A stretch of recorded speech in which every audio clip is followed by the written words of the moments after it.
आपण चौकोन आणि चौकोन रचना या पाठाच्या दुसऱ्या तासिकेला आपण सुरुवात करतोय. तुमच्याकडे वही पेन रेडी असाल तुम्ही, पण अशा करूया. आणि आपण जे काल चौकोनाबद्दल बघितलं होतं, तर नेमका चौकोन म्हणजे काय, चौकोनाचे प्रकार कोणते, त्या प्रकाराचे गुणधर्म कोणकोणते, एका एका आकृतीचे कोणते कोणते गुणधर्म आहेत, आपण ते बघितले होते. आपण थोडस रिकॅप करूया का, थोडस आठवूया काय नेमकं काल झालं होतं.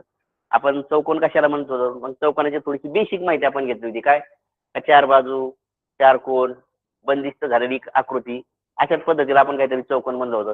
त्यानंतर त्याच्या बाजूच्या, सम्मुख बाजू, लगतच्या बाजू, लगतचे कोण, सम्मुख कोण, कर्ण, अशा बाबतीत आपण चौकोन बघितला होता. आणि त्यानंतर चौकोनाचे आपण चार प्रकार अभ्यासले होते काल. कोणते कोणते प्रकार आहेत आठवत असेल तर लिहून काढा. फक्त प्रकार लिहा, गुणधर्म आपण नंतर बघूया. फक्त प्रकार लिहा. कोणता पहिला प्रकार बघितला होता आपण,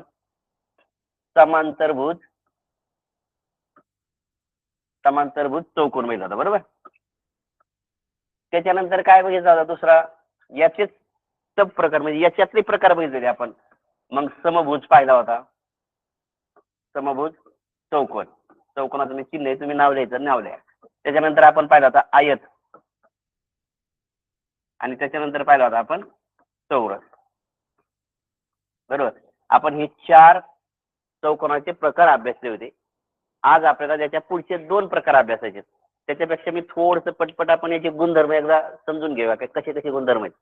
आणि मग तेवढे दोनच राहिलेत आता, दोन बघितलं म्हणजे एक पतंग राहिलाय आणि समलंब चौकोन राहिलाय. त्या समलंब चौकोनाचा दुसरा एक प्रकार आहे समद्विभुज समलंब चौकोन. तो एकदा बघितला का आपले चौकोनाचे सगळे प्रकार संपतात. आणि मग आपण यावर प्रश्न बघणार आहोत. तर पहिल्यांदा मी तुम्हाला काल चार्ट दिला होता, आठवत असेल, शेवटी जाताना मला वाटतं तो सगळ्यांनी कंप्लीट केला असेल. जर तुम्हाला एकाच नजरेत सगळे चौकोनाचे प्रकार गुणधर्म अभ्यासायचे असतील तर तो कालचा तो चार्ट तुमच्या नजरेसमोर असू द्या, किंवा तो भरून घ्या जरी नसेल काल भरला तर मी थोडं थोडं रिकॅप करतो का. समांतरभुज चौकोनाचे काय गुणधर्म होते, काय होते समांतरभुज. आता पहा, हे जे चारही प्रकार आहेत ना, याच्यात एक लक्षात ठेवायचे, चारही प्रकार समांतर रेषांनी तयार झालेले आहेत. दोन म्हणजे दोन जोड्या समांतर रेषांच्या आहेत, एवढं नीट लक्षात ठेवा. काय, दोन जोड्या समांतर रेषाच्या आहेत, त्या समांतर रेषाच्या मग प्रकार झाले ते, मग बाजू कशा झाल्या त्याच्या, पण मात्र त्या दोन्ही रेषा समांतर कशा, अशा दोन आणि अशा दोन. ही समांतरभुजाची, समभुजची सुद्धा सेम तशीच आहे, फक्त बाजू समान आहेत. आयतामध्ये बी समांतरच आहेत दोन, चौरसात सुद्धा समांतरच आहेत. तुम्ही जर पाहिजे याची प्रत्येक जोडी बाजूची समांतर आहे, म्हणजे ही जोडी समांतर, ही जोडी समांतर, ही जोडी समांतर, ही जोडी समांतर, म्हणजे सम्मुख बाजूंची जोडी समांतर आहे. आपल्याला पुढचा जो प्रकार पाहिजे ना, तर त्याच्यात एक बाजूची जोडी समांतर नसणारी, असं बघायचं. लक्षात येते का याच्यात प्रकार कसा झालाय.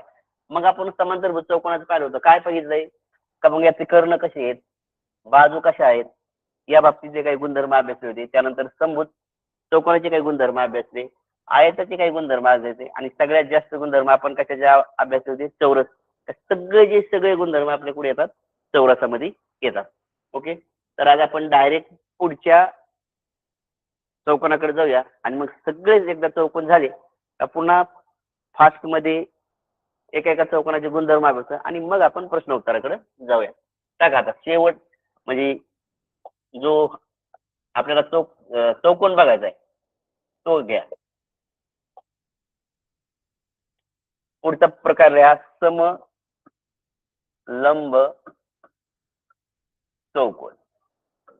आता याच्या शब्दात काय पहिलं ते समजून घ्या. सम आणि लंब, लंब या शब्दाचा अर्थ तुम्हाला माहिती असला पाहिजे. जेव्हा दोन रेषा काटकून होतो असा कुठेतरी, तेव्हा आपण असं म्हणतो की दोन रेषा लंब आहेत एकमेकांना, म्हणजे त्यांच्यात 90 अंशाचा कोन तयार झाला, याला म्हणायचं आपण लंब.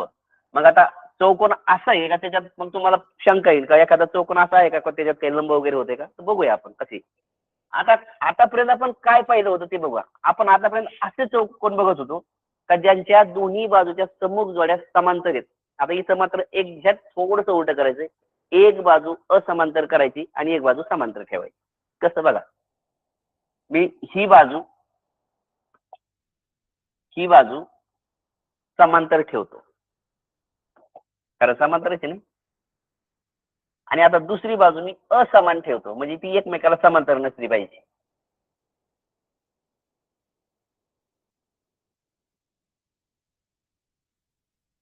तुमच्या लक्षात आलं असेल या दोन बाजू अशा समांतर चालल्यात परंतु या दोन बाजू मात्र समांतर नाहीत. म्हणून आता तुम्ही म्हणता समांतर झालं पण म्हणजे समलंबचं काय भानगड आहे इथं लंब कसं काय नाव आलं याच्यात याला दुसरं काय तरी पाहिजे. याचा अर्थ छोट्या बाजूवरून जर समोरच्या बाजूवर जर टाकले का ते लंब पडतात असे. म्हणून ह्या लंबामुळे समलंब असं म्हणतात. बरोबर. हे दोन्ही लंब समान लांबीचे असतात म्हणून हे समलंब चौकोन. ओके. घ्या आता याचे थोडे गुणधर्म बघा. पहिल्यांदा आकृतीचा फरक समजला का त्या आकृतीचा आणि या आकृतीत चौकोनात काय फरक आहे. फरक एकच आहे यांच्यात फक्त बाजू समांतर ठेवली नाही बस. आता तुमच्या ही लक्षात आलं असेल ही बाजू आणि ही बाजू एकदम वेगवेगळी आहे ती आणि ही सुद्धा वेगवेगळी आहे. बरोबर. म्हणजे असं करा चारही वेगवेगळ्या बाजू. बरोबर. घ्या आता समलंब चौकोनाची व्याख्या द्या. ज्या चौकोनात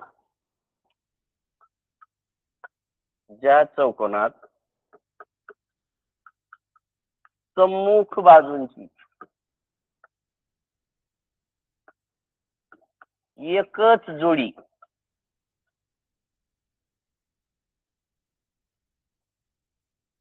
समांतर असते आणि दुसरी जोडी काय असते असमांतर असते असाच अर्थ त्याचा. एकच जोडी समांतर असते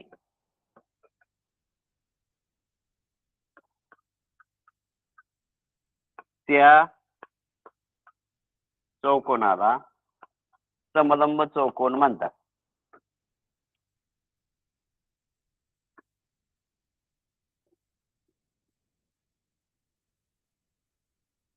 चौकोन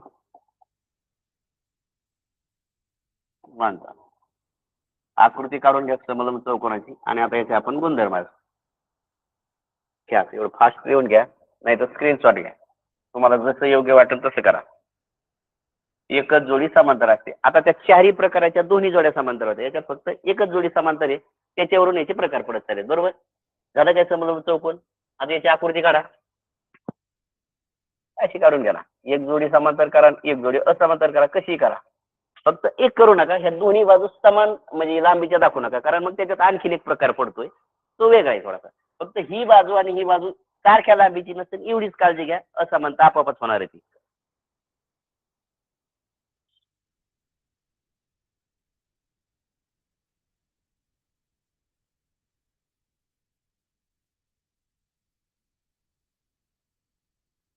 झालं.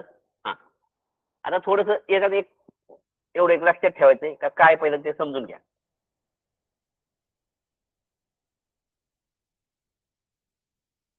झालं का. मी काय करतो थोडस आता हे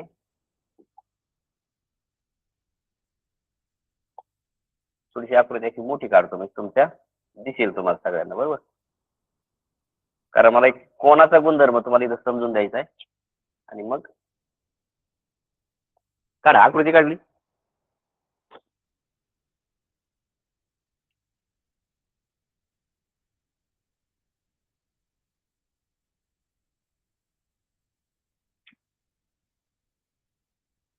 हा आता बघा याच्या समांतर बाजू कोणती ह्या दोन बाजू आहेत. याला नाव देऊ आपण ए बी सी आणि डी. म्हणजे समलंब चौकोन हा काय ए बी सी. याच्यात फरक एक ठेवायचा आहे. तुम्हाला पूरक कोण म्हणजे काय माहिती असेल ना. कशाला म्हणतो पूरक कोण. ज्या दोन कोणाच्या मापाची बेरीज किती असते 180 असते त्या कोणाला आपण पूरक कोण म्हणतो. आणि कोटिकोण कशाला म्हणतो ज्या दोन कोणांच्या मापाची बेरीज 90 असते त्याला आपण कोटिकोण म्हणतो. मग इथं पूरक कोणाची थोडी कन्सेप्ट काय असमांतर असलेल्या बाजूच्या अंत्यबिंदूला म्हणजे शेवटच्या बिंदूंना जे कोण होतात ना किंवा सरळ लक्षात ठेवायचं हा कोण आणि हा कोण या दोघांची बेरीज 180 भरते. म्हणजे ते दोन कोण काय असतात पूरक असतात. काय माप कोण ए अधिक माप कोण बी किती मापाचे भरतील 180. हे दोन 180 भरतात आणि हे दोन सुद्धा किती भरतात 180. म्हणजे चारीची बेरीज किती यायला पाहिजे 360 यायला पाहिजे. मग माप कोण बी अधिक माप कोण सी किती यायला पाहिजे 180 घ्या लिहून. म्हणजे काय समलंब चौकोनात असमांतर बाजूच्या अंत्यबिंदू जवळ जे कोण होतात ते एकमेकाचे काय असतात पूरक कोण. झालं का लिहून.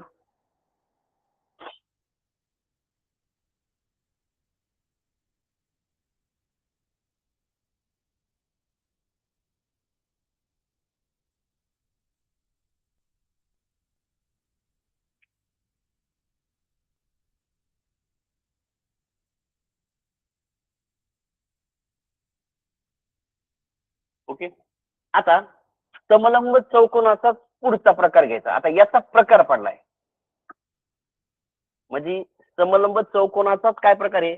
जर असं झालं तर ही जेवढी बाजू आहे तेवढीच जर मी बाजू इथं घेतली, थोडी समजून घ्या, या बाजू इतकीच लांबीची बाजू जर मी इथं घेतली अशी, तर काय होईल, हा समलंबी होईल. पण याच्या दोन बाजू, आता ही ही बाजू तर सारख्या लांबीची नाही, पण दोन बाजू सारख्या लांबीची होतात म्हणून याला द्वि म्हणजे दोन आणि भुज म्हणजे बाजू, समद्विभुज समलंब चौकोन असं म्हणतो. बरोबर. काय झालंय, असं दोन. आता ही बाजू थोडीशी लांब आहे, थोडीशी मी अजून थोडीशी काढतो आकृती. नाव टाकून फ्रेश काढू, वाटलं तर नाव डबल टाका, आकृती काढून घ्या. काय झालंय पहिल्यांदा ते समजून घ्या. सम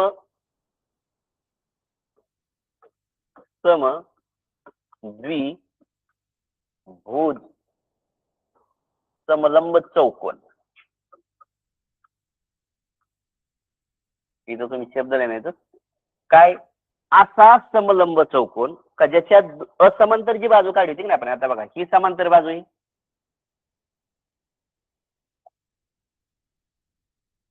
ही ही समांतर बाजू आहे. बरोबर, ही समांतर बाजू आहे.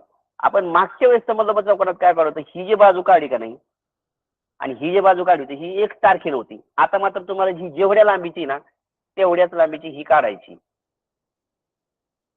असा जो समलंब चौकोन असेल का नाही त्याला आपण द्विभुज समलंब चौकोन असं म्हणतो. ही बाजू आणि ही बाजू सारख्या लांबीची असते, ए बी सी आणि डी. जास्तीत जास्त प्रश्न तुम्हाला समद्विभुज समलंब चौकोनावर असतात. झालं का एवढं देऊन द्या. आता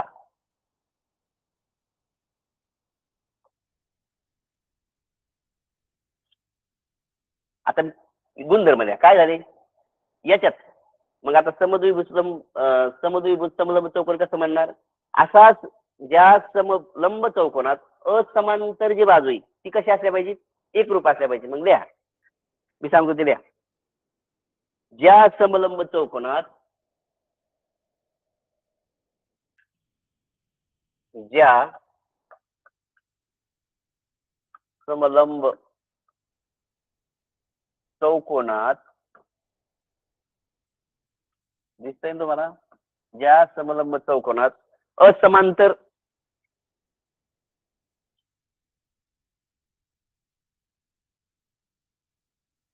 असमांतर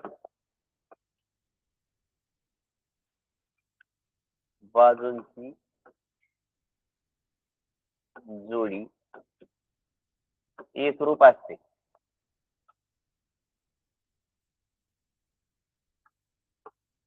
पुढे द्या, त्या चौकोनाला समद्विभुज समलंब चौकोन असं म्हणतात.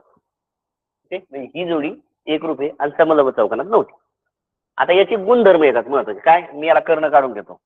तुमच्या एक लक्षात आला असेल का, जर मी असा कर्ण काढला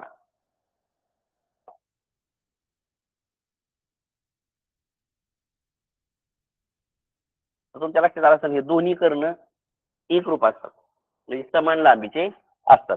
पहिला गुणधर्म द्या काय, याचे कर्ण कर्ण कसे असतात, एक रूप असतात.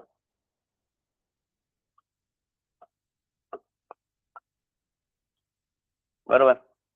एक बाजूंची जोडी एक रूप असते, म्हणजे त्याच्यामुळे त्याला समद्विभुज म्हणतो आपण. म्हणजे ही जी असमांतर जी बाजू असते का नाही ती काय असते, एक रूप असते.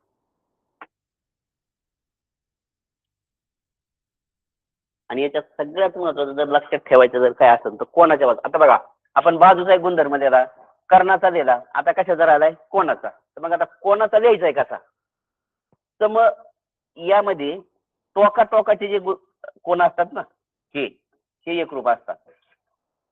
म्हणजे हा कोण एक रूप, हा कोण म्हणजे कोण ए एक रूप असतो कोण बी सारखा, म्हणजे दोन्हीचं माप सारखं असतंय. कोण डी हा सारखाच असतो कोणाच्या, सीच्या मापाचा. कसं लिहिणार त्याला, लिहा, समांतर बाजूच्या टोकालगतचे, हे समांतर बाजू आहे ना, यांच्या टोकालगतचे कोण एक रूप असतात. झालंय काय, समांतर बाजूच्या टोकालगतचे कोन एकरूप असतात.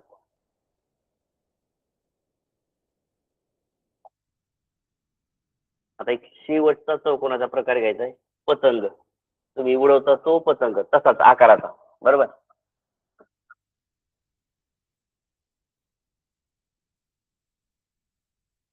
आकृती काढा.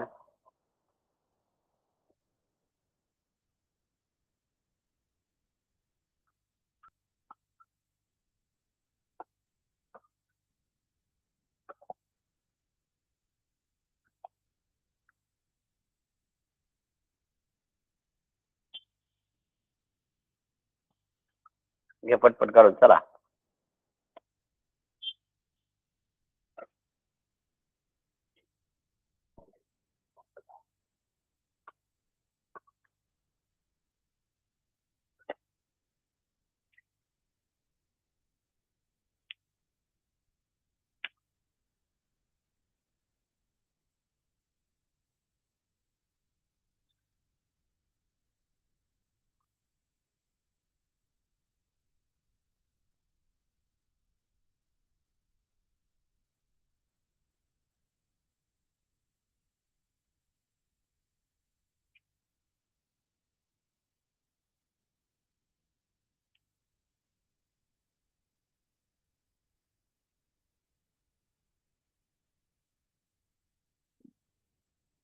झालं.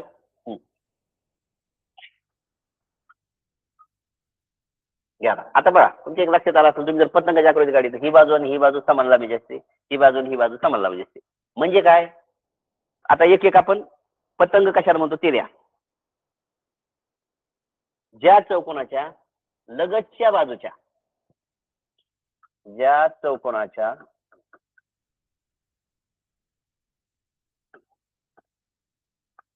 लगतच्या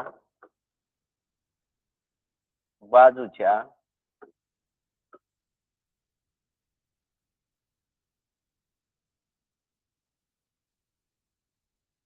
ते का, ज्या चौकोनाच्या लगतच्या बाजूच्या दोन जोड्या एकरूप असतात. दोन जोड्यात ही एक जोडी आणि ही एक जोडी. ज्या चौकोनाच्या लगतच्या बाजूच्या दोन जोड्या एकरूप असतात.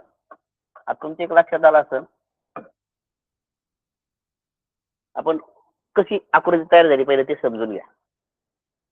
पहिल्यांदा दोन असे जोड्या घेतल्या आपण का जे एकामेकाला एकदम समांतर होत्या, बरोबर. त्याच्यात चार प्रकार झाले. मग आपण काय केलं, एक जोडी असमांतर दाखवली, म्हणजे कसं, असं आणि असं. मग आता आपण असं घेतलं, अशी जोडी घेतली समांतरच नाही. हे बघा, ह्या बाजूची जोडी कोणतीच कोणाला समांतर नाही. ती ही बाजू इथं छेदते, ही बाजू ही बाजू इथं छेदते, ही बाजू इथं छेदते, कोणतीच बाजू समांतर नाही. असा प्रकारातला हा पतंग आहे, बरोबर. आता थोडीशी गुणधर्म लक्षात ठेवा काय काय. कर्ण परस्परांना लंब असतात, एवढंच आहे.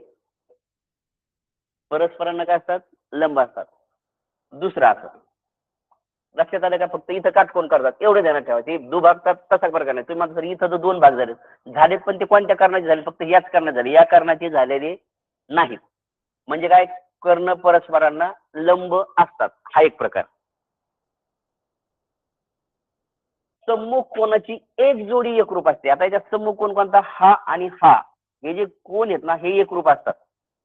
आणि या कोणातून जो सम्मुख कोणातून जो कर्ण जोडतोय का नाही, तो कर्ण लंब असताना इथं एकामेकाच्या दुभागतात, एवढाच फरक आहे. म्हणजे काय, हे जे सम्मुख कोणाची एक जोडी एकरूप आहे, त्यांचा जो कर्ण आहे तो दोन भागात होतो, हा दोन भागात होत नाही. आणि हे एकमेकाला लंब असतात, फक्त एवढंच लक्षात ठेवायचं. पतंगावर जास्त काही प्रश्न नसतात, फक्त एखादं वाक्य असं येत आहे, पण तुमची आकृती डोळ्यासमोर असेल तर मग तू सोपी जाते. घ्या आता.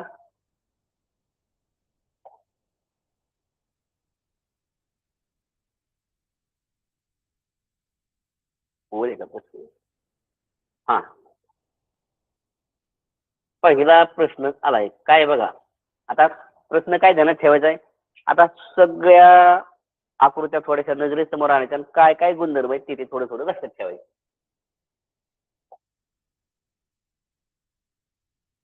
हा, प्रश्न वाचा, पुढीलपैकी कोणता पर्याय अयोग्य असेल? अयोग्य म्हणजे काय? योग्य नाही असा. म्हणजे याच्यात 3 पर्याय योग्य असतील आणि 1 पर्याय अयोग्य असेल, चूक असेल. म्हणजे 3 पर्याय तुम्हाला बरोबर सापडले पाहिजेत आणि 1 पर्याय चुकीचा सापडला पाहिजे. त्याचं उत्तर लिहायचे. पहिला बघा आपण, चौरसाला काटकोन चौकोन म्हणता येईल. बघा चौरसाला. आता इथे एक असा प्रश्नचिन्ह दिलाय त्यांनी. आता त्या वाक्यात आहे ना एक जमले घे. काय झालंय बघा, आपण आयताला नीट समजून घ्या. आयताला काय म्हणतो? काटकोन चौकोन. जर आयताला काटकोन चौकोन म्हणतो तर चौरसाला सुद्धा म्हणता येऊ शकतं. कारण आयताच्या बाबतीतले गुणधर्म चौरसाचे फिट बसतात. म्हणून हे वाक्य बरोबर आहे. बरोबर लक्षात आलंय? पुढं, समभुज चौकोनाचे सर्व गुणधर्म चौरसात आढळतात. चौरस आपण म्हणतो तो एकदम चौकोनी चौरस आहे. चौरसात सगळ्यांचेच गुणधर्म आढळतात. असं जर वाक्य आलं की नाही, कोणतेही चौकोन द्या आणि त्याला सांगितलं का त्या चौकोनाचे गुणधर्म चौरसात आढळतात, तर आढळतात. सगळे गुणधर्म चौरसात आढळतात. म्हणजे हे वाक्य बरोबर आहे.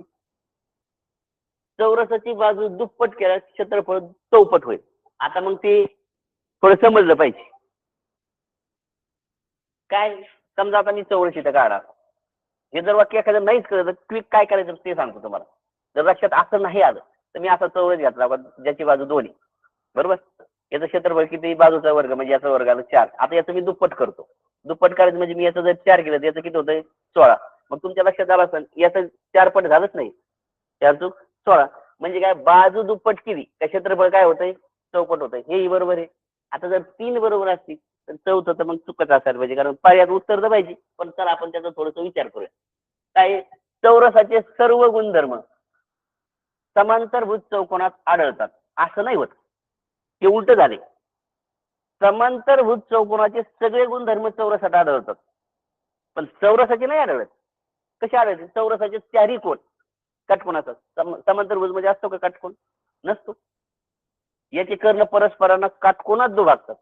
समांतरभुज म्हणजे काटकोनात थोडे दुभागतात, फक्त दुभागतात.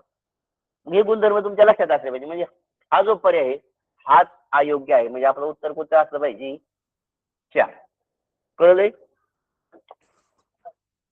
घ्या आता पुढचा प्रश्न सोडवा. पहिल्यांदा प्रश्न लिहा किंवा मग स्क्रीनशॉट घ्या आणि हा सोडवा. आता बघा इथं काय करायचंय पहिले ते समजून घ्या. हा प्रश्न एक नाही सोडायचे, तर पर्याय किती सोडायचे तुम्हाला? 2. म्हणजे 2 उत्तर. आता याच्यात बी परत इथं घाईघाईत आपण 2 उत्तर बरोबर असणारे नाही सोडायचे. इथं परत त्यांनी काय दिलं? असत्य विधान ओळखायचं, म्हणजे चुकीचेच विधान ओळखायचे. बरोबरची नाही. म्हणजे बरोबर 2 असणारे त्याच्यात वाक्य आणि चूक 2 वाक्य असणारे. जे चूक वाक्य त्याची उत्तर आपल्याला द्यायचे. बघा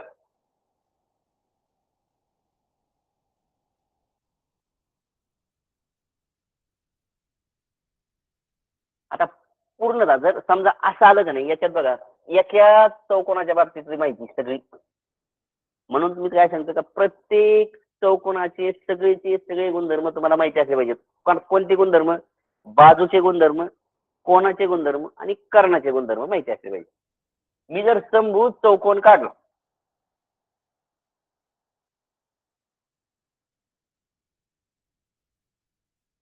बरोबर,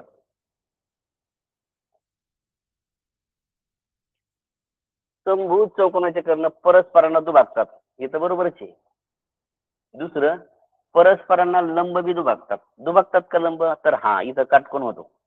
समांतर भुज मध्ये फक्त दुभागतात, ते काटकोनात दुभागत नाही. समभुजामध्ये ते दुभागतात बी आणि काटकोनात दुभागतात. म्हणजे हे दोन्ही वाक्य तरी मला बरोबर वाटतात. पुढे काय म्हणते ते?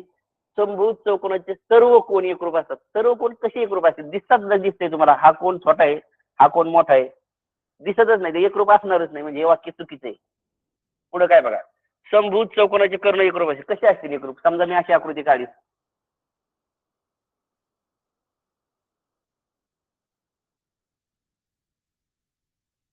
की समभुज तुमच्या लक्षात आला असेल, हा कर्ण पहा किती छोटा आहे आणि हा कर्ण किती लांब झालाय. कसे एकरूप असतील कर्ण?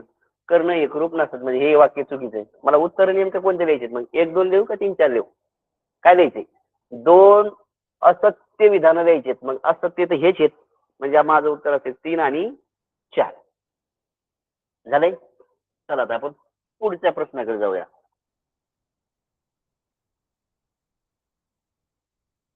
आता एक रिकामी जागा आली. टिंब-टिंब या चौकोनाचे कर्ण एकरूप असून ते परस्परांना काटकोनात दुभागतात. सांगा. तुम्हाला 2-3 सेकंद वेळ आहे.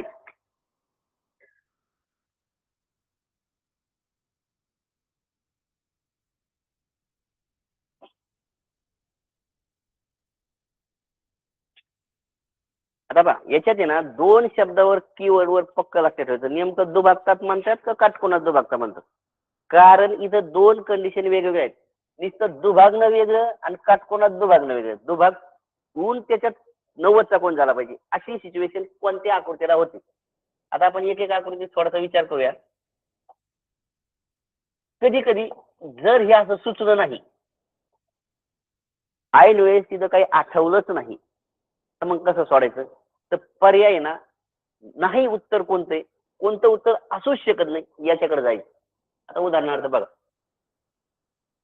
चौकोनाचे कर्ण, समभुज चौकोनाचे कर्ण एकरूप तर नसूच शकतात. म्हणजे एकरूप कर्ण एकरूप याची तर असतच नाही. हे तर उत्तरच नाही त्याचं.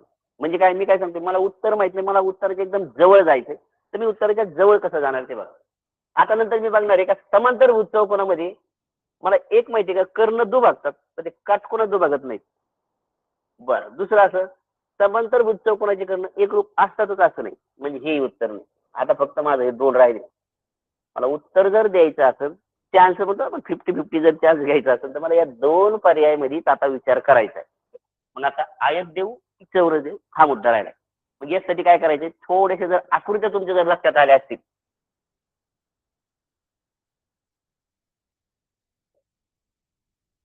जर नाहीच सुचलं तर आकृतीवर अंदाज लावा. मी काय करतो इथे मी कर्ण काढतो असा. कर्णाचाच आहे नाही आणि ते कर्ण काढतो. बरोबर.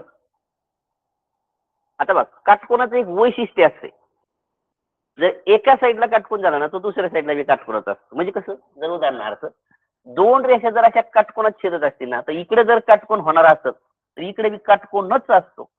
कारण ते रेषेच कोण असतं. बरोबर. म्हणजे काय या दोघा कोणाची बेरीज 180 असते. आता तुम्ही थोडस आयताकडे जा. तुम्हाला इथं काटकोन झाल्यासारखा वाटत असेल. नाही तो पण वाटत असेल इथं. जर तुम्ही बारकाईने बघितलं तर हा तर विशाल कोण दिसतोय आणि हा कोण कसा दिसतोय लघु कोण दिसतोय. याचाच अर्थ याचे कर्ण काटकोनात दुभागत नाहीत. दुभागतात फक्त पण काटकोनात दुभागत नाही. इकडे या. बघा मी काय सांगितलं तुम्हाला हे बघा इथं काटकोन झाल्यासारखा दिसतोय किंवा झाडाचे सेमीचं बी तसंच झालंय. म्हणजे याचे कोण परस्परांचे काटकोनात दुभागतात. याचं उत्तर काय असायला पाहिजे चौरस असायला. थोडस आकृतीवर जरी नाही आठवलं तुम्हाला तर थोड्या आकृत्या काढून बघा. ओके चला पुढचा प्रश्न घ्यायचा आहे. आता हे जे वाक्य झालंय ना हे प्रिंट मिस्टेक झालं ते बाह्य कोण शब्द आहे काय आहे ते बाय कोण झालं ना असा शब्द तर हा बाह्य कोणाचं माप आहे असं येतो बाह्य कोणाचे माप. बरोबर. काही एका चौकोनाच्या 4 कोणांची मापे अनुक्रमे 2x 3x असं काहीतरी दिले तर त्याच्या सर्वात मोठ्या बाह्य माप किती. आता थोडस मी झूम करतो. इथं लक्षात ठेवा का हे बाह्य कोण आहे. आता झूम करायचं म्हणजे मला हा पहिला प्रश्न लिहून काढा. मग मी याला छोटं करतो. हा शब्द बाह्य कोण आहे.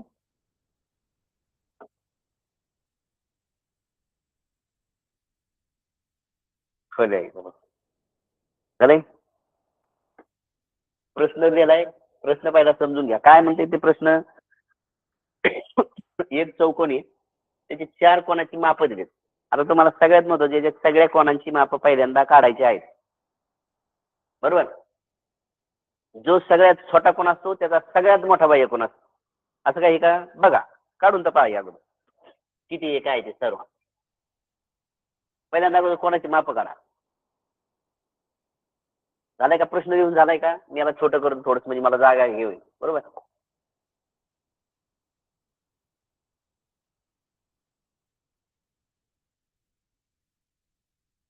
आता हा जो प्रश्न आहे तो थोडा वेळ खावा आणि मग तुमचं जे मेरिट निर्धारित होतं ते अशा प्रश्नावर होतं. काय काढायचं का एखादा मी आता चौकोन काढून घ्या.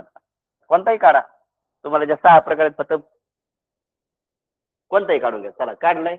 एकाच माप समजा हे 2 एकशे. नाही इथं याचं माप 2 एक्स अंश दिले. इथं दिले 3 एक्स वजा 10. याचं दिले 2 एक्स अधिक 20 आणि याचं दिले 3 एक्स वजा 50. आपण पहिल्या दिवशी चौकोनाचा एक गुणधर्म अभ्यास होता. काय? चौकोनाच्या चारही कोणाच्या मापाची बेरीज किती असते? 360. मग जर चारही कोणाच्या मापाची 360 बेरीज असेल तर या सगळ्यांची बेरीज केली की 360 यायला पाहिजे. करून बघा बेरीज. म्हणजे काय? 2 एक्स अधिक हा एक कोण झाला. या कोणाची बेरीज करून आहे 3 एक्स वजा 10. नंतर या कोणाची बेरीज करायची 2 एक्स अधिक 20 अधिक 3 एक्स वजा 50. बरोबर. चौघांची बेरीज किती यायला पाहिजे? 360. आता तुम्ही म्हणता सर हे कसं झालं आता? काहीच नाही. एक एकची सगळ्याची बेरीज करून घ्या. जे जे वजा धन आहे ते तिकडे आपण एका बाजूला घेऊन जाऊ. एक इथं 2 एकशे 3 एकशे 2 एकशे आणि 3 एकशे. 2 आणि 2 4. 4 आणि 6 किती झाली? 10. 10 एक. आता काय करायचं पहिले समजून घ्या. जो इकडे अधिक आहे तो तिकडे मायनस होईल. जो इकडे मायनस होईल तिकडे अधिक होईल. मग तेवढंच करायचं. मग काय करावं लागेल आपल्याला? 360 मधून आता हे 20 इकडे अधिक होईल तिकडे वजा करू. हे वजा इथे वजा आहे. इकडे गेल्यावर काय होईल? 10 करू. हे इकडे अधिक आहे तिकडे गेल्यावर वजा करू. इकडे वजा इकडे गेल्यावर काय करू? अधिक करू. बस इथपर्यंत झालंय. काढा देऊ. आता काय यांची बेरीज 360 अधिक 10 370. 370 मधून 20 कमी करायचे 350 म्हणजे 350 आणि त्याच्यात परत हे 50 टाकायचे म्हणजे किती झाली? 400. लक्षात येते काय? किती झाली? 400 म्हणजे 10 एक्स बरोबर दिले का तुम्ही? 10 एक्स बरोबर किती झालं? 400 अंश झालं. तर एक्स बरोबर किती अंश होईल मग? हे 10 गुणिले तिकडे भागाकारात आणा आणि त्याचं जर कमी केलं तुम्ही तर 40 अंश म्हणजे एक्स ची किंमत तुम्हाला मिळते 40 अंश. कोण आलेला नाही अजून? थांबा. फक्त एक्स ची व्हॅल्यू आपण काढली. एक्स ची किंमत काढली. ती किंमत याच्यात प्रत्येकात ठेवायची हातावर आणि मग कोण निघणार आहेत. बरोबर. बघा आता हा 2 एकशे म्हणजे हा किती झाला? 40 एक्स 40 आहे आणि 2 एक्स किती होईल? 2 गुणिले एक्स म्हणजे 2 गुणिले 40 म्हणजे हा किती होईल? 80. म्हणजे हा कोण तुमचा झाला 80चा. बर. 3 एक्स वजा 10. एकशे 40. 3 एक्स होईल 120 वजा 10. 120 वजा 10 किती झाला? 110 झाला. बर. पुढं इथं 2 एक्स म्हणजे एक्स बरोबर 40 आहे. 2 एक्स म्हणजे 80 ने 20. इथं किती झाला? 100. बर. 3 एक्स म्हणजे किती? 4 त्रिक 12 120. 120 मधून 70 कमी करायचे. किती राहिले खाली? 70. आता आणि शेवटला फायनल नजर मारायची. तयारीची बेरीज 360च आली पाहिजे. नाही आली का समजायचं कुठंतरी आपलं चुकलंय. करून घ्या. 80 आणि 110 किती झाले? 190. आणि हे 100 290 आणि हे 70. 290 आणि 70 किती झाले? 360. म्हणजे आपण काढलेले गणित म्हणजे कोण बरोबर आहे असा याचा अर्थ झाला. बरोबर. आता प्रश्न अजूनही सुटला नाही. थांबा. प्रश्न अजूनही सुटलेला नाही. काय सांगितलंय? का त्याच्या सर्वात मोठ्या मोठ्या बाह्य कोणाचं माप काढायचं. आता ही बाह्य कोणाची थोडीशी कन्सेप्ट बघू. इथपर्यंत ठीक आहे का? एकटीच किंमत लिहिली का तुम्ही? हे मी का वाटलं तर परत काढतो इथं. पण पहिल्यांदा एकटीच किंमत लिहा. बरोबर. मी करतो पुसतो आता.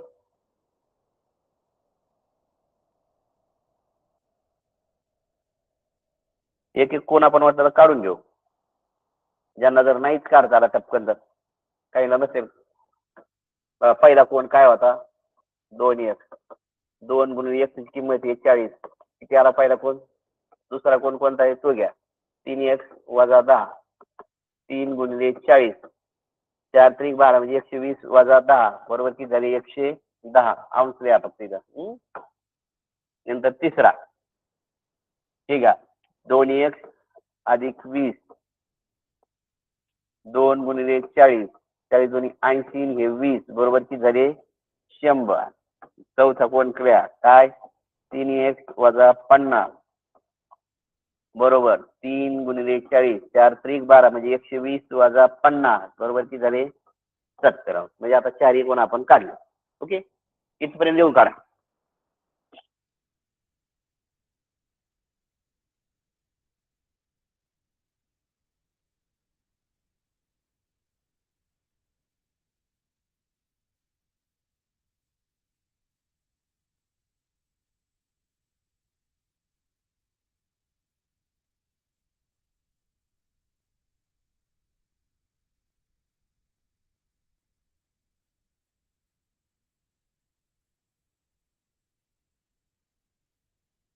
झालं, लिहून घेतलंय. आता तुमचे घाईघाईत उत्तर तुमच्या लक्षात आलं असेल. इथं जेवढे पर्याय दिसत ना ते अर्धे पर्याय तर याच्यातच आलेत. काय नाही 110 इथंही तुम्हाला 110 दिसतंय, 80 इथं बी 80 दिसतंय.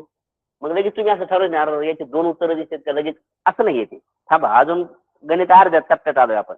असं करू नका घाईघाईत का इथं बी 80 दिसतात मग सर म्हणलेच होते ना 2 पर्याय असतात मग याला कळचे हेच 2 पर्याय दिसतात का काय काय, असं नका करू.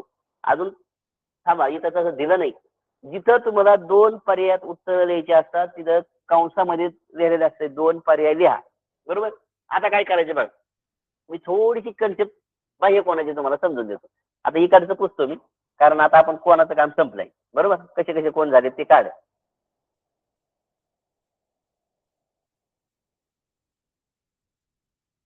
आपण पहा, काल एक ओळ अभ्यासली होती. आंतरकोनांची बेरीज 360 असते आणि क्रमिक बाजूने वाढत गेलं क्रमिक बाह्य कोणाची बेरीज सुद्धा किती असते 360 असते. उदाहरणार्थ मी ते काढून घेतो. काय झाले बघा, समजा हा कोण जर 70चा आहे, याच्यातलीच कोण देतो मी. हा कोण 80चा आहे, हा कोण 110चा आहे आणि हा कोण 100चा आहे. असं मी याची माप मी इथं लिहिली. बरोबर, ते अंतर कोण येतं एवढं लक्षात ठेवा. या कोणाचा बाह्य कोण हा असतो. हा बाह्य कोण किती असेल मला सांगा. या आंतरकोण आणि बाह्य कोणाची बेरीज 180 असली पाहिजे. बरोबर, रेषे जोडीचे कोण येते. जर हा 110 आहे तर हा किती असला पाहिजे 70. जर हा 70 असेल आणि या दोघांची बेरीज जर 180 असेल तर हा किती असायला पाहिजे 110. बस. हा जर 100 असेल तर हा किती असायला पाहिजे 70. हा जर 80 असेल तर हे सॉरी हा किती असायला पाहिजे 80. हा जर 80 असेल तर हा किती असायला पाहिजे 100. ही बाह्य कोणाची माप लिहून घेतली दादा. बाह्य कोणाची बेरीज बी करून बघा तुम्हाला 360 असली पाहिजे. बरोबर. आता सगळ्यात मोठा कोण बाह्य कोण कोणता दिसतो तुम्हाला. हा बाह्य मी करा मला सांगायचं काय पाहिजे समजून घ्या. जो सगळ्यात छोटा अंतर कोण असतो त्याचा सगळ्यात मोठा बाह्य कोण असतो आणि ज्याचा सगळ्यात मोठा बाह्य कोण असतो ना त्याचा सगळ्यात छोटा अंतर कोण असतो. म्हणजे काय, याच्यातला बघा सगळ्यात छोटा कोण कोणता दिसतोय तुम्हाला 70चा. मग याचा बाह्य कोण तर या असा बाह्य कोण शोधायचा असतो का याची आणि त्या कोणाची बेरीज 180 आली पाहिजे. मग आता किती 70 मध्ये किती मिसळल्यावर 180 येईल तर 110. लिहा. झालं का लिहून. काय सांगितलं मी समजले काय. जसं ज्या चौकोनात सगळ्यात छोटा कोण असतो त्याचा सगळ्यात मोठा बाह्य कोण असतो. इथं काय सांगितलंय सर्वात मोठा बाह्य कोण सांगितलं. असं जर सांगितलं असतं सगळ्यात छोटा बाह्य कोण तर याच्यात आता फक्त शब्द चेंज करायचा आहे. पुढच्या परीक्षेला सेम असंच गणित जर आलं आणि फक्त सर्वात मोठ्याच्या ऐवजी फक्त सर्वात छोट्या बाह्य कोणाचं माप आलं तर काय उत्तर येईल सांगा 70. कारण सगळ्यात मोठा कोण कोणता 110 याचा बाह्य कोण किती आहे 70. उलट होईल. झालं. सोडवा आता तुम्ही हा प्रश्न. काय एका काटकोन चौकोनाच्या कर्णाची लांबी 17 सेमी असून एका बाजूची लांबी 15 सेमी आहे तर काटकोन चौकोनाची परिमिती किती. चला काढा पटकन.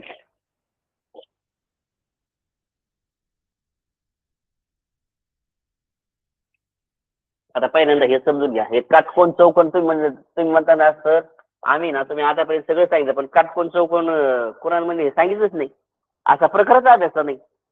आयत अभ्यासला, चौरस अभ्यासला, समभुज अभ्यासला, समांतरभुज पाहिला, समलंब पाहिला, समद्विभुज पाहिला, पतंग पाहिला आणि काटकोन चौकोन कुठे पाहिला. तर आयतालाच काटकोन चौकोन असं म्हणतात, चौकोनालाही काटकोन चौकोन असं म्हणतात. आयत आणि चौरस, सॉरी चौरस आला.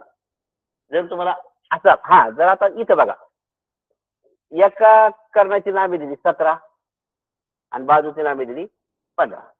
बरोबर? म्हणजे काय? समजा मी अशी आकृती जर काढली काटकोन चौकोनाची आयताची,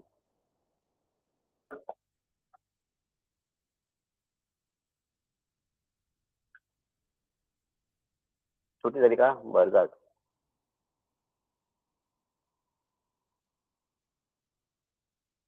हा कर्ण 17 आहे आणि बाजू किती आहे? 15 आहे. तर काटकोन चौकोनाची परिमिती काढायची. आता मला सांगा, काय झालंय? इथं काटकोन आहे. काय अभ्यासायचं? ही बाजू काढण्यासाठी मला काय करावं लागेल? आता सांगा.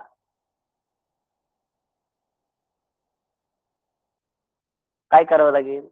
पायथागोरसचा सिद्धांत वापरावा लागेल. काय वापरावा लागेल? पायथागोरसचा सिद्धांत. पायथागोरसचा सिद्धांत वापरताना कर्ण वर्ग बरोबर पाया वर्ग अधिक उंची वर्ग, जर हे त्रिकूट तुम्हाला माहिती असेल तर सगळ्यात सोपं. बघ आता 15, 17 एखाद्या फरकाचं त्रिकूट आठवा.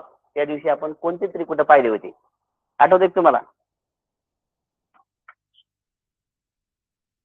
म्हणजे याचं उत्तर तर समच आहे. हे तर आठवतंय तुम्हाला? कारण सम असेल तर एक वाढतो आणि एक कमी करतो, असं काहीतरी करीत होतो आपण. मग काय असायला पाहिजे?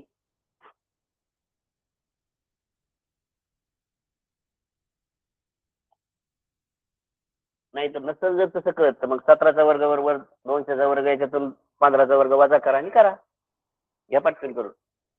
पहिल्यांदा ही बाजू काढा आणि ही बाजू काढली का तुम्हाला आयत मिळेल. आयत मिळाला का ही बाजू आणि ही बाजू सेम असते 15.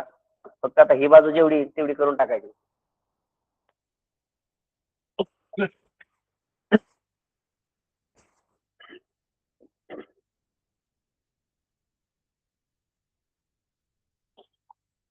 झालं का?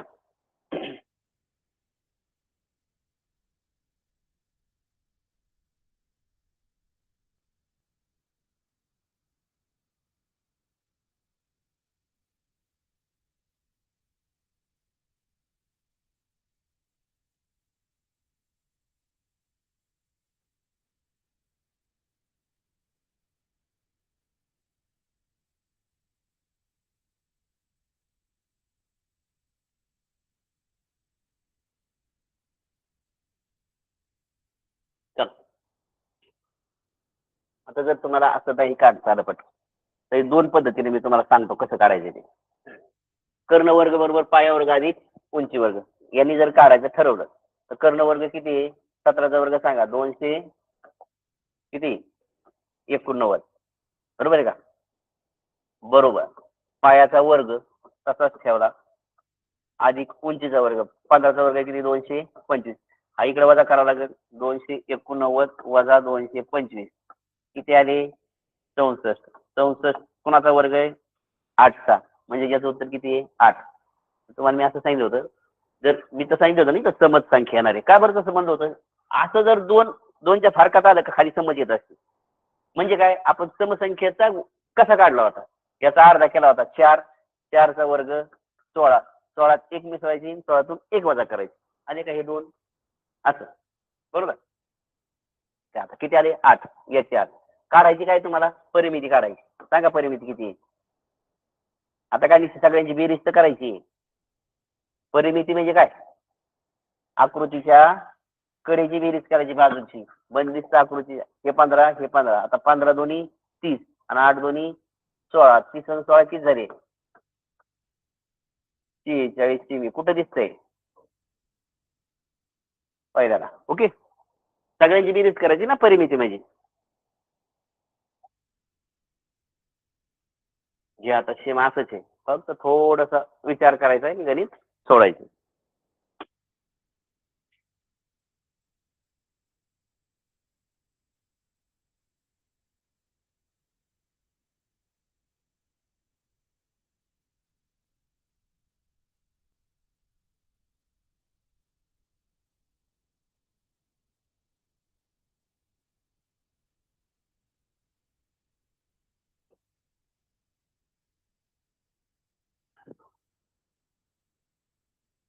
झालं का?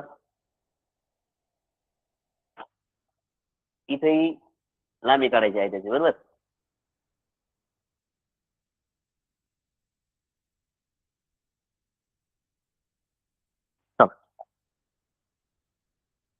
आता काय पहिले तर समजून घ्या. आकृती काढली, कच्ची आकृती काढून घ्या वाटलं तर.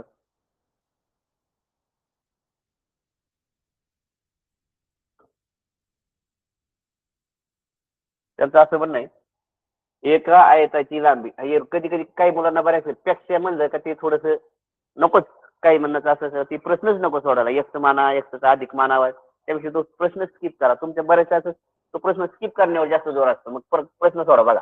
एका आयताची लांबी रुंदीपेक्षा 5 ने जास्त आहे. आता लांबी जास्तच असली पाहिजे, म्हणजे रुंदी जर मी एक्स मानली तर मला लांबी किती असली पाहिजे? 5 ने त्याच्यापेक्षा जास्त असली पाहिजे.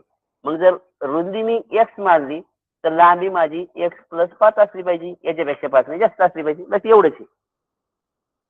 क्षेत्रफळ, आता आयताचं क्षेत्रफळ काय आहे? लांबी गुणिले रुंदी, म्हणजे या दोघांचा गुणाकार करायचा आहे. बरोबर. एक्स गुणिले इथं एक्स अधिक 5 बरोबर 300. त्यांनी दिलंच. सूत्र वाटलं तर द्या. काय? आयताचे क्षेत्रफळ. कसं आहे सूत्र? लांबी गुणिले रुंदी. लांबी किती आहे आपली? एक्स. रुंद नाही, लांबी आपली रुंदी 100, लांबी किती आपली? x+5. या दोघांचा गुणाकार किती येतोय सांगितलंय त्यांनी? 300 बस एवढं फक्त सोडायचे तुम्हाला. आता एक्स आणि एक्स, एक्सचा वर्ग अधिक 5x बरोबर 300. वर्ग समीकरण कधी सोडवलं होतं का? झालंच नाही पाठ अजून. आता हे वर्ग समीकरणाकडे चाललंय. बरोबर. पण तरी घेऊ आपण. मग काय होईल? हे 300 इकडे आणा आणि सोडा बघा.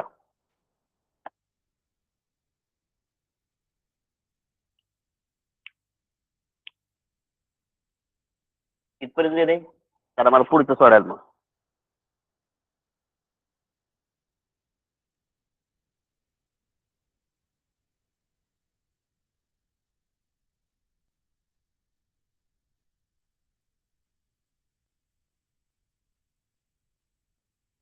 बरोबर.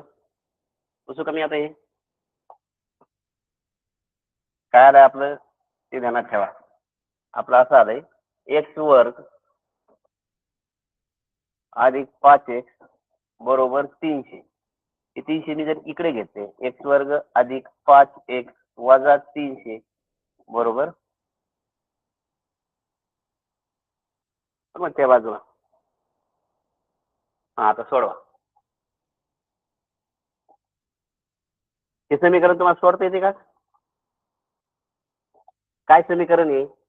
300 गुणाकार असला पाहिजे आणि बेरीज वजाबाकी किती असली पाहिजे? 5. अशा दोन संख्या मला शोधायच्यात का ज्यांचा गुणाकार 300 आला पाहिजे आणि बेरीज वजाबाकी 5 आली पाहिजे. शोधा. कोणत्या कोणत्या दोन संख्येचा गुणाकार 300 आहे?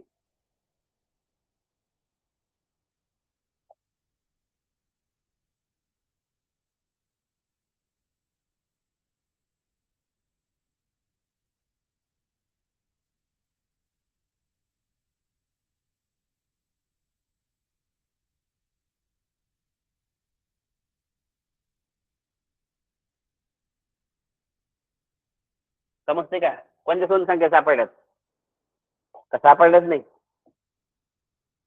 हे बघा, 15 आणि 20 अशा दोन संख्या आहेत. हे बघा, 15 आणि 20 या दोघांचा गुणाकार किती येतो? 300. आणि त्यांची जर बेरीज केली तर 35 येईल, पण वजाबाकी केली तर 5 येते. पण गुणाकार कसा पाहिजे तुम्हाला? वजा पाहिजे. मग आता मला असं कुठं चिन्ह देऊ मी? जर मी याला चिन्ह दिलं, आता बघा संख्या सापड्या काय? 15 आणि 20 याचा गुणाकार 300 येतो, फिक्स आहे. पण 300 नाही पाहिजे आपल्याला. गुणाकार कसा पाहिजे? -300 पाहिजे. मी कोणत्याला चिन्ह दिलं तर -300 तर येणारच, हे तर फिक्स आहे. पण त्याची बेरीज वजाबाकी किती पाहिजे? 5 पाहिजे. जर मी याला चिन्ह दिलं का नाही मायनस, तर गोंधळच होतो. गुणाकार येतो 300, पण बेरीज वजाबाकी किती येते? -5. मग काय करावं लागेल मला? मग चिन्ह मला इकडे द्यावं लागेल. पुढं मायनस, म्हणजे -15 गुणिले 20. मग -15 एक संख्या आणि 20 एक संख्या. झालं. मांडा फक्त आता. -15 x अधिक 20 x वजा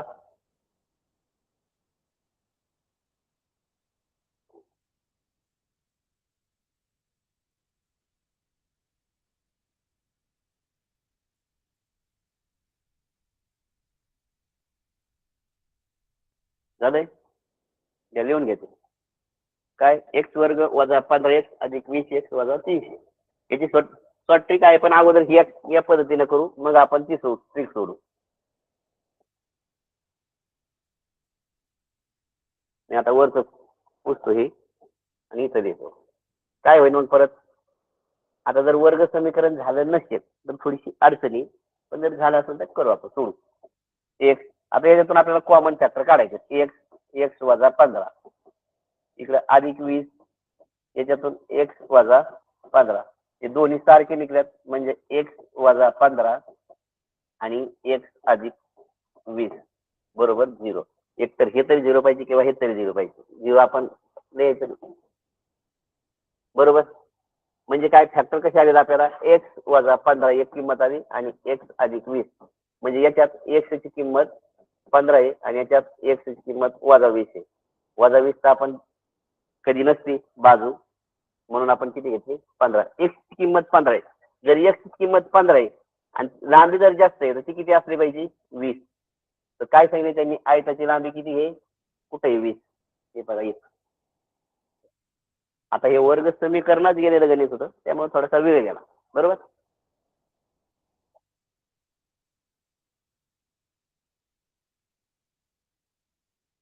हे तुम्ही घ्या हे गणित, तुम्हाला घरी सोडायला एक गणित देतो मी, घ्या हे सोपं आहे.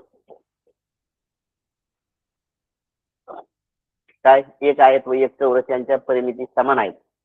आयताची लांबी रुंदी अनुक्रमे 12, 18 सेमी आहे, तर चौरसाच्या बाजूची लांबी किती? हे बघा, याच्यावरून कसं सोडायचं सांगतो. आयताची लांबी आणि रुंदी दिली, याच्यावरून आयताची परिमिती आहे. आयताची जरी परिमिती आली तर ती सेम परिमिती कशाची आहे? चौरसाची आहे.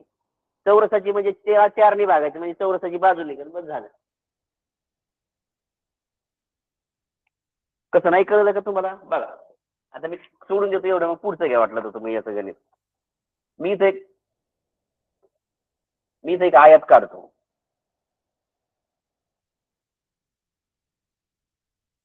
आणि इथं एक चौरस काढतो. गणित कसं आहे पहिले समजून घ्या. काय सांगितलं त्यांनी? एक आयत आणि चौरस यांची परिमितीचा अर्थ कळतो. याचा अर्थ यांच्या चारी बाजू जर मोजल्या आणि याच्या जर चारी बाजू मोजल्या तर साम भरतात, म्हणजे याच्या चारी बाजूची मापाची बेरीज आणि याच्या चारी मापाची बेरीज सेम आहे, असं त्याचं म्हणणं आहे. बर, आयताची लांबी आणि रुंदी दिली, इथं आपण आयताच्या बघू. लांबी किती दिली? 12, रुंदी दिली 8. मागून आयताची परिमिती काढून बघू. ही जर 8 आहे तर ही बी 8 आहे, ही 12 आहे तर ही 12 आहे. किती झालं? 8 आणि 8 16 आणि 12 12 24. किती झाली परिमिती? 40 झाली. याचं काय? यांचं म्हणणं जर ही जर परिमिती 40 असेल तर याची सुद्धा परिमिती किती आहे? 40च आहे बरोबर. याची परिमिती 40 तर याची परिमिती 40. आता आयताच्या समोरच्या बाजू समान लांबीच्या असतात. चौरसाच्या तसं नसते, चौरसाच्या चारही बाजू सारख्या लांबीच्या असतात. मग जर या चारही बाजूची माप 40 असतील तर एक बाजू किती असत?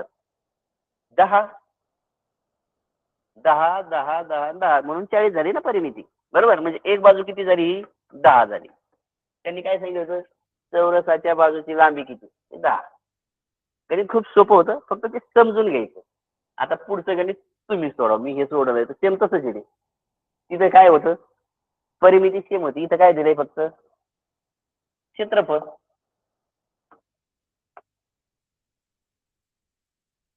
आता ते म्हणतात तुम्ही सोपं सोडवलं ना, मला अवघड ठेवलं, काय नाही. अरे असं असं झालं का? परिमितीचं सोपं होतं का तुम्हाला? नाही, तर हेही सोपंच आहे. तुम्हाला फक्त क्षेत्रफळ म्हणजे काय हे माहिती असलं पाहिजे. म्हणजे चौरसाचं क्षेत्रफळ काय असतं हे माहिती पाहिजे आणि आयताचं क्षेत्र म्हणजे काय हे माहिती असतं. आयताचं क्षेत्रफळ म्हणजे काय? लांबी गुणिले रुंदी. आणि चौरसाचं क्षेत्रफळ काय? बाजू गुणिले बाजू म्हणजे बाजूचा वर्ग. पण ते झालं का हे सुटत आहे. आता चौरसाची बाजू 10 दिलीची, त्याच्यावरून चौरसाचं क्षेत्रफळ निघेल. आणि जेवढं क्षेत्रफळ आहे तेवढंच कुणाचं क्षेत्रफळ पाहिजे? आयताचं पाहिजे. मी जसं केलं तसं, फक्त परिमितीच्या ऐवजी क्षेत्रफळ वापरायचं, काही करायचं नाही. ओके, सोडवा तुम्ही एवढं गणित. स्क्रीनशॉट काढा, एवढं गणित सोडा. आता याच्यात काही शंका आहे का ते विचारा. 1-2-4 मिनिट तुम्हाला वेळ आहे, विचारा. ज्याला शंका असेल त्यानेच विचारायची. उगाच मध्ये बडबड करायचं. तुमच्या बडबडीमुळे दुसऱ्याला शंका विचारता येत नाही मग.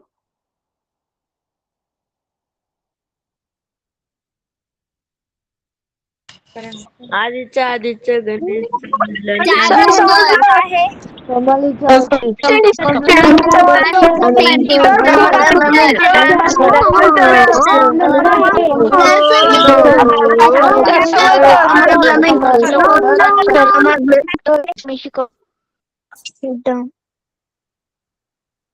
हा काय एक कोणीतरी एकच शंका विचारा ना.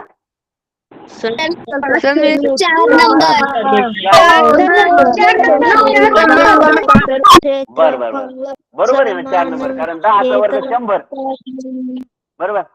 आणि लांबी आणि रुंदीचा गुणाकार 100 यायला पाहिजे. मग जर लांबीची 20 आहे अशी कोणत्या संख्येला 20 ला गुणलं का 100 आहे? 5 आहे. हुशार आहेत की तुम्ही चांगले. आता शंका विचारा शंका. गणिताचं उत्तर बरोबर जोडे तुम्ही. मला शंका सांगा शंका.